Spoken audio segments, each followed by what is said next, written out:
عزیز دوستوں، بزرگوں اور بھائیوں، اللہ تبارک و تعالی اس دنیا کے اندر بہت سارے لوگوں کو منصب اور مقام عطا فرماتا ہے۔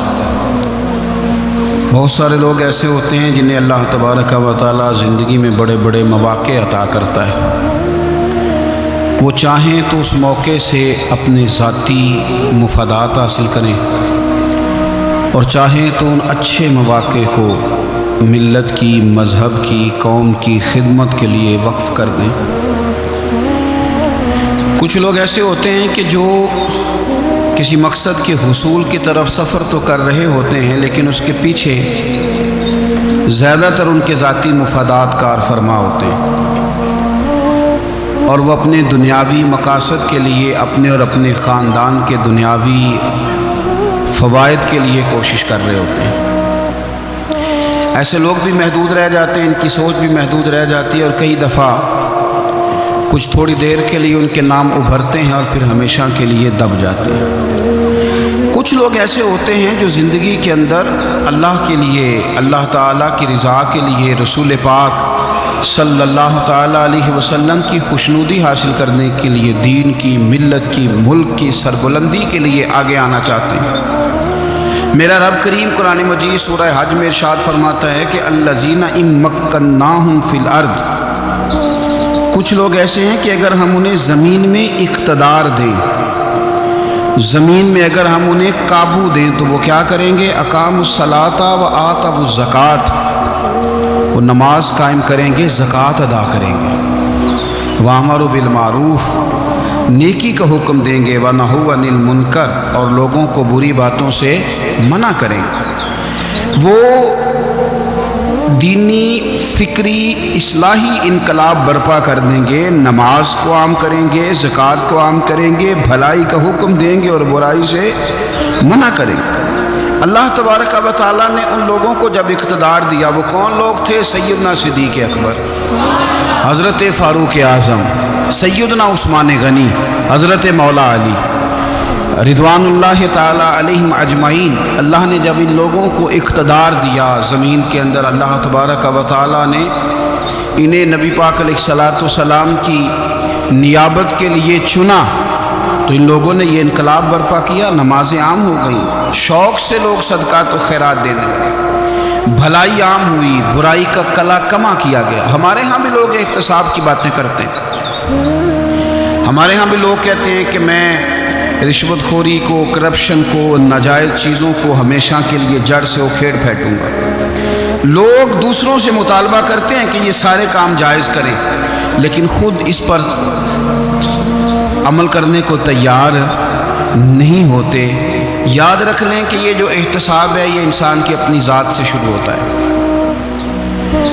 آپ جب نظام احتساب دنیا کے اندر مستحکم کرنا چاہتے ہیں، تو اس میں پھر آپ کو اپنی ذات کو سامنے پیش کرنا پڑے گا۔ آج ہم بات کرنے جا رہے ہیں سیدنا فاروق اعظم رضی اللہ تعالیٰ عنہ۔ تو جناب عمر فاروق رضی اللہ تعالیٰ عنہ کا جو نظام احتساب ہے، انہوں نے اس کو گھر سے شروع کیا تھا، اپنے آپ سے اس کا آغاز فرمایا تھا۔ ہمارے ہاں یہ ہوتا ہے کہ جس بندے کے اکاؤنٹ میں اچھے خاصے پیسے ہیں، وہ بل جمع کرانے جائے تو اسے لائن میں نہیں لگنا پڑتا، مینیجر صاحب اسے آگے بلا لیتے، تو وہ بعد میں کیا کہہ رہا ہوتا ہے؟ کہتا ہے دیکھو اللہ نے کتنی عزت دی ہے، مجھے لائن میں نہیں لگنا پڑا۔ بھائی لائن میں لگنا تو آپ کا یہ تھا کہ آپ سمجھتے کہ سارے مسلمان ہیں، مومنین ہیں، برابر ہیں، تو میں کسی کو تکلیف میں مبتلا نہ کروں۔ جب آپ آگے چلے گئے تھے تو آپ نے بہت سارے لوگوں کا حق مارا تھا، وہ لائن میں جو لگے ہوئے تھے ان کا وقت لمبا ہو گیا تھا۔ آپ نے تو اپنے آپ کو احتساب کے لیے پیش ہی نہیں کیا، بلکہ آپ نے کہہ دیا کہ جناب میرا تو رتبہ اعلیٰ ہے، لہذا یہ میرا حق بنتا تھا، مجھے تو استحکام ملنا چاہیے تھا۔ یہاں بہت سارے لوگوں نے اپنے حق میں چیزوں کو اور رنگ میں پیش کیا۔ سیدنا فاروق اعظم رضی اللہ تعالیٰ عنہ نے اس نظام احتساب کو اپنے گھر سے شروع فرمایا۔ حضرت عمر فاروق رضی اللہ تعالیٰ عنہ اپنے بچوں سے فرمایا کرتے تھے کہ جب میں حکم لوگوں کو کروں گا نا، اپنی رعایا کو، مسلمانوں کو میں کوئی حکم دوں گا، تو تمہیں پہلے اس پر عمل کرنا پڑے گا۔ آپ فرمایا کرتے تھے یاد رکھنا لوگ تمہیں اس طرح دیکھیں گے، لوگ اس طرح تمہیں دیکھیں گے جس طرح گوشت کھانے والا پرندہ گوشت کو دیکھا کرتا ہے۔ چیل گوشت کھاتی ہے تو کیا کبھی اس کو پیغام بھیجنا پڑا ہے کہ تو آجا یہاں گائے مر گئی ہے، بھینس مر گئی ہے؟ خود بخود اس کی نظر ہوتی ہے، وہ پہنچ جاتی ہے۔ جناب عمر فرمانے لگے میرے گھر والوں، میرے بیٹوں، میری بیٹیوں، میری اہلیہ، لوگ تمہیں اس طرح دیکھیں گے جس طرح گوشت کھانے والے پرندے دیکھتے ہیں، لہذا میں جب کسی کو عمل کروں تو پہلے تمہیں اس پر عمل کرنا پڑے گا جب میں کسی کو حکم دوں۔ آپ فرمانے لگے یاد رکھنا اگر تم نے میرا حکم نہ مانا تو غیروں نے حکم نہ مانا تو انہیں ایک سزا ملے گی، اور اگر میرے گھر والوں نے نہ مانا تو ڈبل سزا ملے گی، تم پر ڈبل سختی کی جائے گی کہ تم نے میری بات کیوں نہیں مانی۔ یہ نظام احتساب ہے۔ ہم نہ دوسروں کے بچوں کا گلا کاٹ کے اپنے بچوں کی خوشیاں لینا چاہتے ہیں، ہم چاہتے ہیں کہ دوسروں کے بچوں کے حصوں کا مال میرے گھر میں آ جائے، آ جاتا ہے۔ کچھ لوگوں کی سیاست چل جاتی ہے، کچھ لوگوں کا فریب اور فراڈ کام کر جاتا ہے، لیکن وہ گھر روشن نہیں ہوتے۔ ان گھروں میں پیسہ ہوتا ہے پر قرار رخصت ہو جاتا ہے، ان گھروں میں آسانیاں اور وسعتیں تو آ جاتی ہیں لیکن ایک دوسرے کا احترام ختم ہو جاتا ہے۔ سیدنا فاروق اعظم رضی اللہ تعالیٰ عنہ کا یہ طریقہ تھا کہ وہ اپنے بچوں پر سختی کرتے۔ آپ ہمارے ملک میں یہ نظام ہے، موجودہ حکمران ہو یا ان سے پچھلے، بچے سب کے ملک سے باہر رہتے ہیں، یہاں رہتے ہیں تو محلات میں، باہر جاتے ہیں تو بڑی بڑی آسائشوں میں۔ ان کے بچوں کے لیے قانون بھی الگ سے ہیں، قاعدے بھی الگ سے ہیں، اور ہمارے ملک کے اندر تو ایک باقاعدہ پروٹوکول کا سسٹم ہے، اس سسٹم سے گزر کر بڑے بڑے لوگ چلنا پسند کرتے ہیں۔ ہمارے زمانے میں بھی کچھ چیزیں سرکاری ہوتی ہیں خالص، لیکن عجیب نظام ہے نا، ہر چیز کا کرایہ بڑھ جاتا ہے، سرکاری دکان کا نہیں بڑھتا۔ باقی دکانیں 5-6 سال کے لیے ملتی ہیں، سرکاری دکان پہ آپ قبضہ کرنا چاہیں تو پورے 100 سال کے لیے مل جاتی ہے، چونکہ یہ عام عوام کی پراپرٹی ہے تو اس کے ساتھ جو مرضی کو سلوک کرے۔ ایک سرکاری چراگاہ تھی جس کے اندر جانور چرا کرتے تھے، ہمارے ہاں بھی پنجاب میں کچھ جگہیں ہوتی ہیں تو ہم لوگ کہتے ہیں شام لاٹ ہے۔ سرکاری چراگاہ میں جانور چرا کرتے تھے۔ حضرت عمر فاروق رضی اللہ تعالیٰ عنہ کے صاحبزادے سیدنا عبداللہ ابن عمر رضی اللہ تعالیٰ عنہ نے بھی ایک اونٹ خرید لیا، تو سب لوگوں کے جانور سرکاری چراگاہ میں چرتے تھے، آپ نے بھی اپنا جانور وہاں چرنے کے لیے، کھانے پینے کے لیے چھوڑ دیا۔ وہ جب اونٹ آیا تو پتلا تھا، کچھ دنوں کے بعد وہ فربا ہو گیا، طاقتور ہو گیا، موٹا تازہ ہو گیا۔ حضرت سیدنا عبداللہ ابن عمر رضی اللہ تعالیٰ عنہ نے بیچا تو وہ ڈبل قیمت سے بھی زیادہ کا بکا، کیونکہ پہلے دبلا پتلا تھا، اب موٹا تازہ فربا ہو گیا۔ حضرت سیدنا فاروق اعظم رضی اللہ تعالیٰ عنہ کو پتہ چلا تو بلایا، فرمایا پتر اونٹ بیچ دیا ہے؟ ابا جی بیچ دیا ہے۔ فرمایا کتنے کا خریدا تھا؟ اتنے کا۔ بیچا کتنے کا؟ ڈبل قیمت بتائی۔ فرمایا اس طرح کر کے اصل رکھ لے اور جو اوپر ملی ہے مجھے دے دے۔ حضور آپ نے کیا کرنی ہے؟ فرمایا میں سرکاری خزانے میں جمع کروں گا۔ حضور کیوں؟ فرمایا اس لیے کہ تیرا اونٹ سرکاری جگہ پہ چرا کرتا تھا، وہ گھاس سرکاری جگہ سے کھاتا تھا۔ حضور سب کے کھاتے۔ حضرت عبداللہ ابن عمر کہنے لگے سب کے کھاتے ہیں۔ آپ فرمانے لگے تو سب میں شامل نہیں ہے، تو امیر المومنین کا بیٹا ہے، تجھے میں یہ حق نہیں دے سکتا، تیرے اوپر تھوڑی سختی زیادہ کی جائے گی، تجھے یہ حق نہیں ملے گا۔ تو اپنے اونٹ کو چونکہ سرکاری چراگاہ میں چرایا کرتا تھا، لہذا تجھے وہ جو اصل رقم یہاں جمع کرانی پڑے گی۔ ہمارے تو بچے پہلی بات تو یہ ہے کہ بات ہی نہیں سنتے، یہ سب کے بچوں کی بات کر رہا ہوں، وہ ٹیچر کے بچے ہوں، سیٹھ کے بچے ہوں، پیر کے بچے ہوں، امام صاحب کے بچے ہوں، کسی کے بچے ہوں، پہلے تو سنتے نہیں۔ اور اللہ خیر کرے اگر آپ کوئی سنانا چاہیں تو فوری طور پر وہ ہوم منسٹری کے پاس پہنچ جاتے ہیں، ان کی اماں ان کی وکیل بن جاتی، آپ کہہ ہی کچھ نہیں سکتے، حالات رخ بدل جاتے۔ اس کا نقصان یہ ہوتا ہے کہ ان کو تراشا نہیں جا سکتا، ان کو ہیرے نہیں بنایا جا سکتا، ان کے اوپر کچھ ایسی میل کچیل چڑھ جاتی ہے جو بڑی عجیب و غریب ہوتی ہے۔ اور کچھ لوگ ایسے ہوتے ہیں جو خرابی کرنے میں بھی اپنا کردار ادا کرتے ہیں، خرابی کرنے میں، اور بڑے لوگوں سے منسلک ہونے کے لیے لوگ رستے تلاش کرتے ہیں، رستے۔ میں چونکہ چیزوں کا مطالعہ کرنے کا بڑا شوقین ہوں، تو میری والدہ داخل تھی کئی سال پہلے ہسپتال میں، تو مجھے اس ہسپتال میں کچھ دن رہنا پڑا۔ ایک پرائیویٹ ہاسپٹل تھا، تو اس میں نا انہوں نے جگہ جگہ لکھ کے لگایا تھا ملازمین کو بخشش نہ دیں، ہم ان کو بڑی اچھی معقول تنخواہ دیتے ہیں، سیلری بڑی عمدہ ہے، تو لوگ بخشش نہ دیں۔ میں نے جو مینجمنٹ کے لوگ تھے ہاسپٹل کے، ان میں سے ایک سے میں نے کہا کہ اگر کوئی بندہ اپنی خوشی سے دینا چاہے تو آپ نے بڑا موٹا لکھ کے لگایا برائے مہربانی ان کو بخشش نہ دیں۔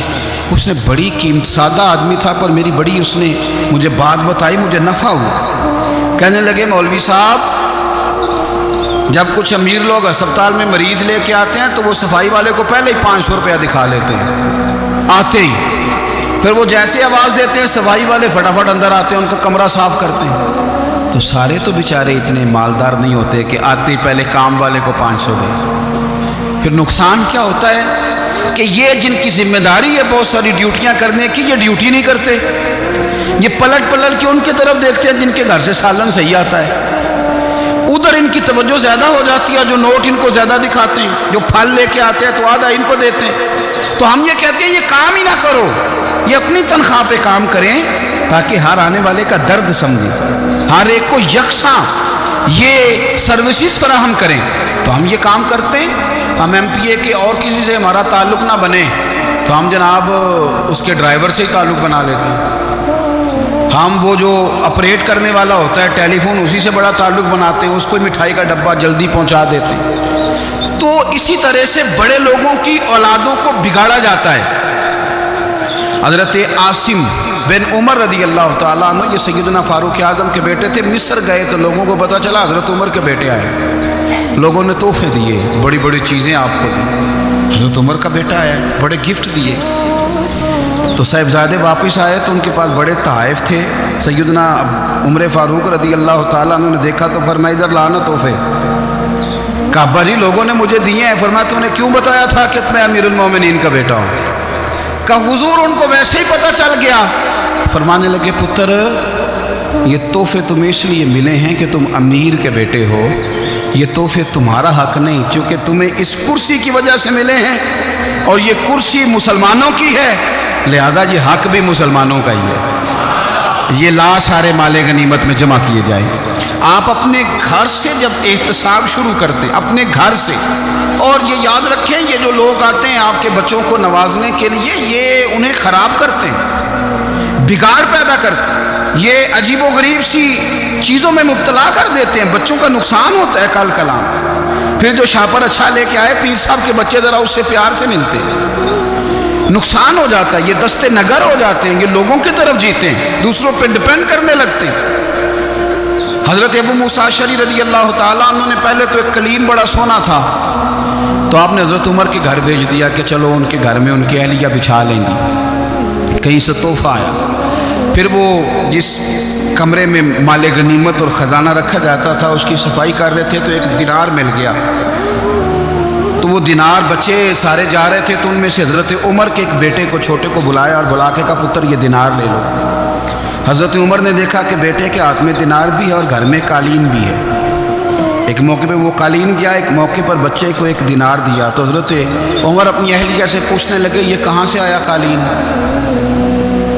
کہا جناب ابو موسیٰ اشعری رضی اللہ تعالیٰ عنہ نے بھیجا ہے۔ بیٹے سے پوچھا دینار کہاں سے آیا؟ کہا مجھے انہوں نے ہی دیا ہے۔ آپ نے وہ دینار بھی لیا اور قالین بھی لیا اور اس کو لپیٹا اور جناب ابو موسیٰ اشعری کو بلایا اور اتنے سخت ناراض تھے، فرمانے لگے ابو موسیٰ اشعری سے کہنا میرے پاس پیدل آئے، گھوڑے پہ نہ آئے۔ اور جب آئے حضرت ابو موسیٰ اشعری تو جناب عمر اتنے ناراض ہوئے کہ وہ قالین لپیٹ کر تو ان کے سر پہ مار دیا۔ فرمانے لگے پکڑو اپنا دینار، تمہیں پورے مدینے میں میرے بیٹے کے علاوہ کوئی اور نہیں ملے گا جسے تم خراب کر سکو، میرا پتر ہی ملا تھا بگاڑنے کے، کس نے اجازت دی تم میرے بیٹے کو دینار دو؟ کیوں لائے تم میرے گھر میں قالین؟ حضرت عمر فاروق رضی اللہ تعالیٰ عنہ فرمانے لگے میں زمین پہ سونے کا عادی ہوں، زمین چٹیل بھی ہو تو رب کا بندہ بن کے سوتا ہوں تو اللہ مجھے آرام اور سکون کی نیند عطا فرما دیتا ہے، مجھے تمہارے مخملوں کی اور قالینوں کی ضرورت نہیں ہے۔ احتساب یہاں سے شروع ہوتا ہے بھائی، یہاں سے۔ ہم نہ اپنے گھر میں بیٹھ کے مایوس باتیں کرتے ہیں، اور فلانے کے بچے کہاں پہنچ گئے، فلانے کے بعد بڑا پیسہ آ گیا، میں کچے مکان میں رہوں، میں یہ کروں، دیکھو مجھے نہیں سہولیت۔ یہ تو آپ مایوسی والی باتیں کر رہے ہیں، یہ تو آپ کمزور باتیں کر رہے ہیں۔ یہ تو اس طرح کی باتیں تو ہارے ہوئے لوگ کرتے ہیں۔ اس طرح کا لب و لہجہ تو ان لوگوں کا ہوتا ہے جو احساس کمتری کا شکار ہوتا ہے۔ یہ آپ نے کس طرح کا لب و لہجہ، اور اپنے بچوں کو آپ بھکاری بنا رہے ہیں تاکہ دوسروں کو دیکھیں تو مایوس ہو جائیں۔ اٹھ باندھ کمر کیوں ڈرتا ہے، پھر دیکھو خدا کیا کرتا ہے۔ آپ کا جو احساس ہے وہ اتنا خوبصورت ہو، آپ کے لہجے کے اندر اس قدر ٹھہراؤ ہو، آپ کو اطمینان آ چکا ہو، اور آپ کے بچے کبھی بھی کمپیریزن نہ کریں اپنا کسی کے ساتھ، کبھی بھی انہیں کرنے نہ دیں۔ آپ وہ کبھی یہ بات نہ کریں کہ فلانے زیادہ اچھا کھاتے پیتے ہیں تو ہم کدھر ہیں، کرنے نہ دیں۔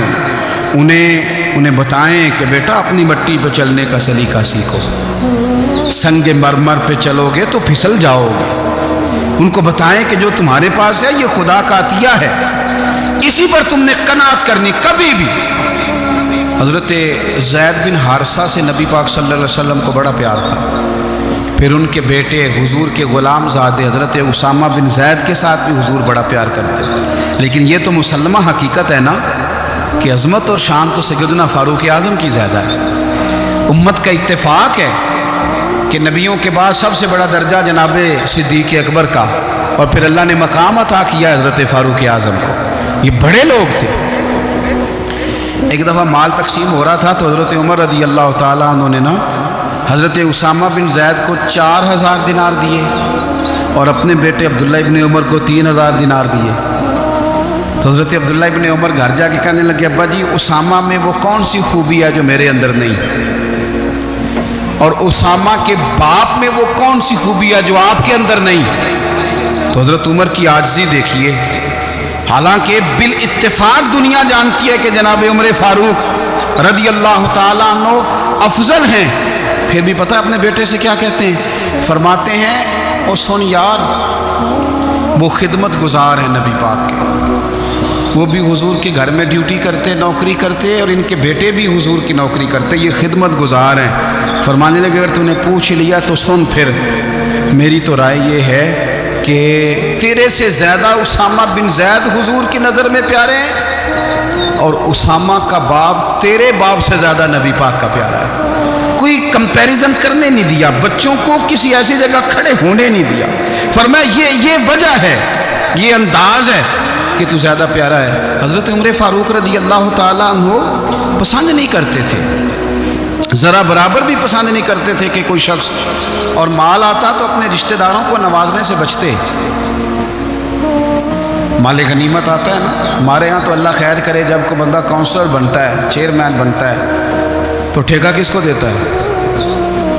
کوئی چلو بھتیجا مل جائے، کوئی بھانجا مل جائے، کوئی چھوٹا بھائی، اسے بھی کام مل جاتا ہے ساتھ۔ نوازنے پہ لوگ آتے ہیں تو وہ تلاش کرتے ہیں کہ کہاں کہاں کو میرا ہے، وہ ٹینڈر ہی ان کے نام کے پاس ہوتے ہیں جن کی طرف ذرا نظر کرم زیادہ ہوتی ہے۔ حضرت عمر فاروق مال تقسیم کر رہے تھے تو بیٹی آگے کہنے لگی، ابا جی رشتہ داروں کا بھی حق ہوتا ہے، آپ سب کو دیتے ہیں، آپ کے اپنے آپ کے قریب ہی نہیں آتے۔ تو حضرت عمر فاروق نے کیا لفظ کہے، کیا حقیقت ہے، کیا حسن ہے۔ فرمانے لگے پتر یہ مال تیرے باپ کا نہیں مسلمانوں کا ہے، جب تیرے باپ کا ذاتی مال ہوگا تو اپنے رشتہ داروں کو دے گا، یہ مسلمانوں کا مال ہے، یہ اسی حساب سے تقسیم ہوگا جو عدل کا حساب ہے، جو ترازو ٹھیک ہے۔ فرمایا تو مجھے یہ مشورہ نہ دے، یہ مسلمانوں کا مال۔ یہاں سے نظام احتساب شروع ہوتا ہے، یہاں سے انسان آگے بڑھتا ہے، اور پھر کوئی تکلف نہیں کسی پر حضرت عمر کا، کوئی چھوٹا ہے یا بڑا ہے۔ حضرت ابو سفیان رضی اللہ تعالیٰ عنہ سردار رہ چکے ہیں مکے کے، بڑے آدمی، لیکن نظام احتساب میں کوئی چھوٹا بڑا نہیں ہوتا۔ حضرت عمر فاروق مکہ مکرمہ گئے تو لوگوں نے کہا حضور جناب ابو سفیان نے نا گلی میں پتھر رکھے، اور بہت سارے لوگوں کو رستوں میں تکلیف ہو رہی ہے۔ تو حضرت ابو سفیان رضی اللہ تعالیٰ عنہ سے بھی لوگ کہہ دیتے تو وہ بھی اٹھا دیتے، لیکن لوگوں نے چونکہ وہ سردار تھے، بڑے تھے، تو لوگوں نے ان سے کہا نہیں۔ حضرت عمر جب آئے تو کہا تو جناب عمر نے پرواہ نہیں کی، خود آئے جناب ابو سفیان سے کہا یہ پتھر آپ نے رکھے؟ کہا حضور ہاں۔ فرمایا یہ بھی اٹھائیے۔ یہ بھی اٹھائیے، یہ بھی اٹھائیے۔ جب وہ اٹھا رہے تھے تو حضرت عمر کہہ رہے تھے شکر نہیں اللہ کا کہ عمر کہہ رہے ہیں اور ابو سفیان مانتے جا رہے ہیں۔ شکر نہیں، یہ نظام احتساب ہے کہ بڑا ہو یا چھوٹا ہو، اس کو یہ حق حاصل نہیں ہے کہ مسلمانوں کو وہ کسی تکلیف میں کسی بھی صورت میں مبتلا کرے، کہیں بھی کسی جگہ بھی، اس کو یہ والی اجازت نہیں۔ حضرت سیدنا عمر فاروق رضی اللہ تعالیٰ عنہ۔ پھر ایک اور بات تھی، میں کئی دفعہ یہ بات کہتا ہوں اور مجھے ذاتی طور پر اس کا بڑا تجربہ ہے۔ کچھ لوگ نا خوشامد پسند ہو جاتے ہیں، بڑی عمدہ تعریف کرتے ہیں، اوئے ہوئے پول باندھتے ہیں پورے، آپ کے پاس آئیں گے تو کہیں گے جناب آپ سے زیادہ اچھا بندہ ہی کوئی نہیں، تو وہ نا آپ سے کام نکلواتے ہیں۔ پھر وہ کسی دوسرے کے پاس جاتے ہیں تو اسی طرح کا رویہ وہ دوسروں کے ساتھ کرتے ہیں۔ یہ عام لوگوں میں بھی مرض ہوتا ہے، عام لوگوں میں۔ اور بادشاہ ہو بندہ اگر، پھر تو اس کا دل کرتا ہے میں اگر بادشاہ سلام ہوں تو دو چار بندے دیہڑی پہ رکھ لوں پر میری تعریف ضرور کریں۔ پابندی ہوتی ہے، لوگ یہ کام بڑے شوق سے کرتے ہیں۔ اور شیخ سعدی فرمایا کرتے تھے لکڑی کو گھن کھا جاتی ہے اور بڑے لوگوں کو خوشامد کھا جاتی ہے خوشامد۔ حضرت عمر فاروق رضی اللہ تعالیٰ عنہ اس معاملے میں بھی بڑے مضبوط تھے۔ ویسے مجھے اور آپ کو اچھا کون لگتا ہے؟ ہماری غلطیاں بتانے والا۔ ہمارے ایسا فرمایا کرتے تھے اپنے دشمنوں کی باتوں پر بھی غور رکھو، تمہارے دشمن تمہیں نکھار دیتے ہیں، تمہارے اندر جو کوتاہیاں ہوتی ہیں وہ تمہیں پتہ چل جاتی ہیں کہ یہاں میری اصلاح ہو رہی، ان پر غور کرو وہ کیا کہتے ہیں۔ حضرت عمر فاروق کی تعریف کی ایک بندے نے، کمال تعریف کی، اس کا خیال تھا کہ رزلٹ بڑا شاندار آئے گا، بادشاہ کی تعریف ہوتی تھی تو پھر تھیلی جاتی تھی اشرفیوں کی، کمال رزلٹ آئے گا۔ تو حضرت عمر جب وہ پوری کر چکا نا بات تو فرمانے لگے تو خود بھی ہلاک ہوا اور مجھے بھی ہلاک ہی کر دیا، خود بھی تباہ ہوا ہے مجھے بھی تباہ کر دیا۔ کس طرح کی باتیں کر رہا ہے؟ ایک بندہ اور آیا اور اس نے آ کے کہا کہ پوری امت میں سب سے افضل ہے فاروق اعظم آپ ہی ہیں۔ تو حضرت عمر فاروق فرمانے لگے تجھے تیری ماں روئے، ابو بکر تجھ سے بھی افضل تھے، تیرے باپ سے بھی افضل تھے، اور صدیق اکبر مجھ سے بھی افضل ہے اور میرے باپ سے بھی افضل ہے۔ یہ تو کس طرح کی بات کر رہا ہے؟ یہاں ہر شے ہضم نہیں ہو جاتی، فوری طور پہ لوگ ڈکار بھی پورا نہیں لیتے۔ قرآن مجید نے کہا فَلَا تُزَكُّوا أَنفُسَكُمْ هُوَ أَعْلَمُ بِمَنِ اتَّقَىٰ، اپنے منہ سے نہ کہو میں پاک صاف ہوں، اللہ زیادہ بہتر جانتا ہے کہ تم میں سے پرہیزگار کون ہے۔ اپنے منہ سے تعریفیں کرتے کراتے ہو، یہ مزاج چھوڑ دیں۔ حضرت عمر رضی اللہ تعالیٰ عنہ پسند نہیں کرتے تھے۔ ایک آدمی نہ چلتا تھا وہاں تو بڑا متکبرانہ چال کے ساتھ چلتا، حضرت عمر نے دیکھا، یہاں تک احتساب فرماتے، زمین پہ زور زور سے پیر پٹکتا، چال بڑی اس کی متکبرانہ، لوگ بڑے پریشان ہوتے۔ حضرت عمر نے ایک دن سمجھایا، باز نہیں آیا، اگلے دن پہ درہ نکال لیا، لگائے 4 درے، فرمایا آج کے بعد نہ چلنا اس طرح مدینے میں پیر پٹک پٹک کے۔ اس وقت تو اسے غصہ لگا، لیکن کچھ دیر کے بعد نا جب غصہ اترا تو حضرت عمر کے پاس آیا، کہنے لگا حضور اللہ آپ کا بھلا کرے، آپ نے درے نہیں مارے، آپ نے تو شیطان بھگا دیا جو میرے ساتھ چمٹا ہوا تھا، چمٹا ہوا شیطان آپ نے مجھ سے بھگا دیا ہے۔ یاد رکھیں مسند امام احمد بن حنبل میں حدیث ہے، اللہ کے پیارے رسول صلی اللہ علیہ وسلم فرماتے ہیں جو دنیا میں متکبرانہ چال کے ساتھ چلتا ہے نا، قیامت کے دن وہ اللہ سے اس حال میں ملے گا کہ رب اس سے ناراض ہوگا۔ متکبرانہ چال سے نہیں چلیں گے۔ تو حضرت فاروق اعظم رضی اللہ تعالیٰ عنہ کا یہ طریقہ تھا کہ آپ خیال کرتے، اور پتہ کس طرح کا آپ کا مزاج تھا؟ فرماتے تھے تقسیم کرو، دوسروں کا بھی خیال رکھو۔ جس طرح بندہ دیوانہ وار نہیں لوگوں کا خیال رکھتا کہ بندہ بگڑے کوئی نہ، دیوانہ وار۔ کچھ لوگ تبلیغ کرتے ہیں رسمی، اور کچھ لوگ ایسے ہوتے ہیں جو لوگوں کی اصلاح میں دیوانے ہو جاتے ہیں۔ ان کی خواہش ہوتی ہے یہاں بھی بندہ ٹھیک ہو جائے، یہاں بھی بندہ ٹھیک ہو جائے، یہاں بھی بندہ ٹھیک ہو جائے۔ کچھ لوگ کڑی نگرانی کرتے ہیں کہ انسان بگڑنے نہ پائے۔ حضرت عمر فاروق رضی اللہ تعالیٰ عنہ نا گوشت والی دکان کے پیچھے جا کے بیٹھ گئے کئی دنوں تک۔ وہ کہنے لگا حضور یہاں کیا ہے؟ فرمایا تو اپنا کام کرنا۔ گوشت والی دکان پہ بیٹھے، کام کر اپنا، نگرانی کرنے لگے حضرت عمر۔ پھر آپ نے نا وہ بندے پکڑ لیے، کون؟ جو 2 دن مسلسل گوشت خریدنے آئے، پکڑ کے کھڑا کر لیا. فرمایا تو کل بھی گوشت لینے آیا تھا؟ حضور ہاں. فرمایا آج پھر کھائے گا؟ حضور جی.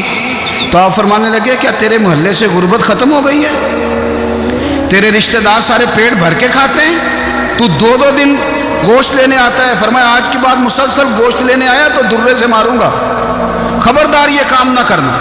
یہاں تک نظام احتساب کا جب خیال رکھا جائے پھر حالات بگڑا نہیں کرتے، پھر وہ قابو میں رہا کرتے. حضرت عمر فاروق رضی اللہ تعالیٰ عنہ اس ترتیب کے ساتھ اصلاح کرتے، اس ترتیب کے ساتھ. سیدنا فاروق اعظم رضی اللہ تعالیٰ عنہ کی ایک بات آخر میں عرض کرنی ہے، وہ میں بھی اپنے اوپر لاگو کروں، آپ بھی غور کریں. حضرت عمر فاروق رضی اللہ تعالیٰ عنہ نے خط لکھا حضرت ابو موسیٰ اشعری کو. آپ فرمانے لگے یاد رکھنا جو گورنر، جو امیر اپنے رب کریم کی فرما برداری کرتا رہتا ہے نا، اس کی رعایا بھی اس کی فرما برداری کرتی ہے. اور جو لوگ اپنے رب کریم کی فرما برداری چھوڑ دیتے ہیں، پھر جنہوں نے ان کی فرما برداری کرنی ہوتی ہے وہ ان کی فرما برداری چھوڑ دیتے ہیں. آپ نے سپہ سالاروں کو خط لکھے تھے، فوج کے جو جرنیل تھے، کمانڈو تھے، ان کو خط لکھے تھے. فرمایا جو سپاہی نماز نہیں پڑھتا اسے فوج سے نکال دو. اور ساتھ لکھا تھا یاد رکھو جو رب کا وفادار نہیں وہ ہمارا کیسے ہو سکتا ہے، نکال دو ان لوگوں کو، فوج سے الگ کر دو. ہم آج جو بے پناہ پریشان ہیں، ہمارے بچے بات نہیں مانتے، شاگرد بات نہیں مانتے، ہم شکوے کرتے ہیں، بے ادبی بڑھ گئی.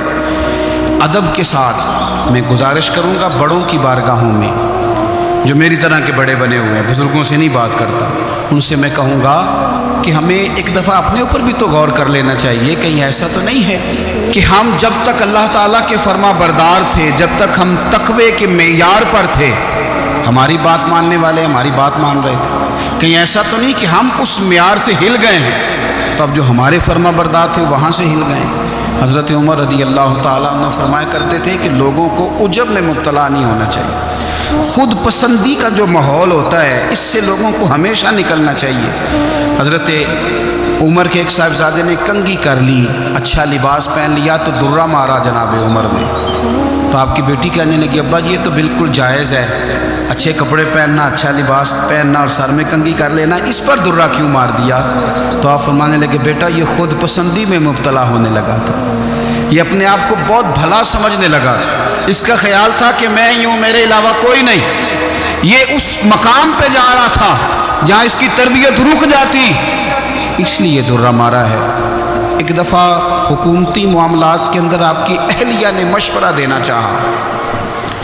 بڑے کام بیویاں نہیں کرتی، بڑے بڑے معاملات میں مداخلت نہیں کرتی. ہمارے بر صغیر میں وہ بادشاہ نہیں گزرا کہ جو فیصلہ کرتا تھا تو کرسی پہ بیٹھ جاتا تھا اور پردے کے پیچھے اس کی بیوی بیٹھ جاتی تھی، اور جب وہ فیصلہ سنانے لگتا تو یوں گردن پیچھے کرتا اور اہلیہ جو کہتی وہ فیصلہ سنا دیتا. لیکن ایک دفعہ خاتون نے ایک آدمی کو حضرت عمر نے معزول کیا تو آپ کی اہلیہ نے، اس آدمی کی اہلیہ حضرت عمر کی اہلیہ سے ملی ہوں گی، تو خاتون نے ذرا سفارش کرنی چاہیے. تو جناب عمر فاروق رضی اللہ تعالیٰ عنہ کے ہاتھ میں عصا تھا، ڈنڈا تھا، 2-3 دفعہ زمین پہ مارا.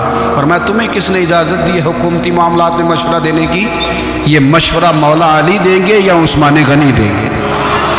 آپ کو کس نے اجازت دی؟ وہ حکومتی معاملات، وہ مسلمانوں کا اجتماعی معاملہ، وہ مسلمان دیکھیں. آپ کو اس میں آنے کی اجازت نہیں ہے. جو آپ کی ذمہ داریاں ہیں، آپ کے حقوق ہیں، ان پر آپ بات کریں. تو بھائی نظام احتساب اپنی ذات سے شروع کریں. ہماری اولادیں، ہمارے بچے، وہ باہر سے انہوں نے زیادہ اثر نہیں لیا. ہم نے انہیں بتایا کہ ہم بڑے غریب ہیں، ہم بڑے مجبور ہیں، ہم تو بڑے کمزور ہیں، ہماری تو سنتا کوئی نہیں، یہ تو امیروں کا ملک ہے، اس میں تو فلانے کو اہمیت حاصل ہے. ان باتوں نے ہمارے بچوں کو کمزور کیا ہے. ان باتوں نے ہمارے بچوں کے دلوں میں احساس کمزوری پیدا کیا. آپ ان کو جینا سکھائیں. آپ ان لوگوں کو بتلائیں کہ رب کریم نے جو تمہارے لیے بہتر سمجھا وہ تمہیں اپنے فضل سے بڑا عطا فرمایا ہے. آپ ان کو ان کے مقام پر رہ کر خوددار اور قناعت پسند ہونا سکھائیں. آپ یقین کریں گھر امن والا بن جائے گا. بچے اگر بھنا ہوا گوشت کھا رہے ہوں اور پھر بھی لاڑی رہے ہوں کہ مسالہ میری مرضی کا نہیں، سٹائل میری مرضی کا نہیں، ٹیسٹ میری مرضی کا نہیں، یہ والا گوشت میں نے نہیں کھانا، یہ اس طرح کر کے بنا ہوتا تو پھر میں نے کھانا تھا، وہ زیادہ خوفناک صورتحال ہو جاتی ہے۔ لیکن اگر ابا جی اماں جی گھر والے کھیتوں میں کام کر رہے ہوں اور بچے اچار کے ساتھ روٹی لے کے جائے اور بننے پہ بیٹھ کے پھٹے پہ بیٹھ کے وہ پھر کھانا شروع کریں، اور جب وہ اچار آئے اور وہ ایک دوسرے کو کہیں کہ آج تو 2 کلے ہو گئے میرے کام کے، اس دفعہ تو دیکھنا ہماری فصل کتنی شاندار ہوگی، ایک دوسرے کو دیکھ دیکھ کے وہ ہنسیں اور مسکرائیں اور ان کی باتوں میں لذت ہو، اور پھر وہ کہیں کہ آم بڑے اچھے مل گئے تھے، دیکھو اچار کتنا سونا آ گیا، دیکھو یہ کس قدر زیادہ اچھا ٹیسٹ ہے، تیل بھی بڑا اچھا ہے، گل بھی بڑے وقت پہ گیا ہے۔ آپ یقین کریں یوں لگتا ہے کہ کائنات کی سب سے بہترین روٹی یہ لوگ کھا رہے ہیں۔ یہ سوچ حضرت عمر نے ہمیں دی ہے، یہ فکر جناب عمر نے ہم تک پہنچائی ہے۔ اللہ ہمیں سمجھنے کی توفیق عطا فرمائے۔ آخر دعوایا ان الحمدللہ رب العالمین۔